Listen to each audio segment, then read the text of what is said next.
أسوأ 3 إعلانات شُفتهم عن مسلسلات رمضان اللي جاية السنة دي، أول واحد بالنسبة لي يا جماعة هو مسلسل فهد العتيبي.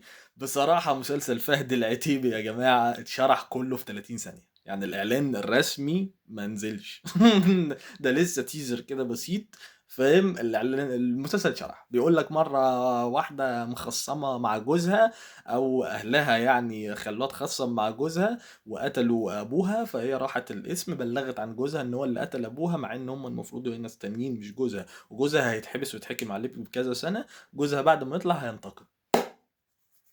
شفت؟ 30 ثانية شرحت. بص انا شرحت ايه المسلسل اهو يا عم، انت مش لازم تشوف مسلسل فهد العتيبي ده خالص السنة دي يعني. المهم تاني مسلسل بالنسبة لي شفت الاعلان بتاعه وحسيت باشمئزاز، هو قصة حياة الرقاصة. يعني طبعا مش هينفع اقول اسماء الحاجات اللي مش عاجباني لان الناس بتزعل وبيحذفوا لي الفيديوهات. بس قصة حياة الراقصة بالنسبة لي مش مهمة خالص في رمضان.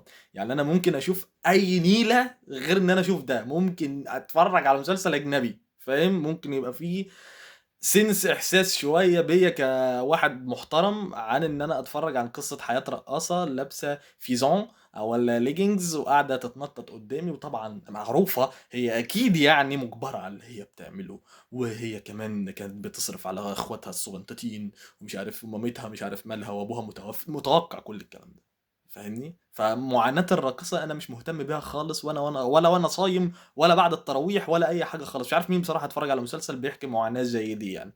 أما الإعلان رقم 3 أتمنى تكتبه لي أنت في الكومنتات ونتناقش فيه سوا، وبس كده. سلام.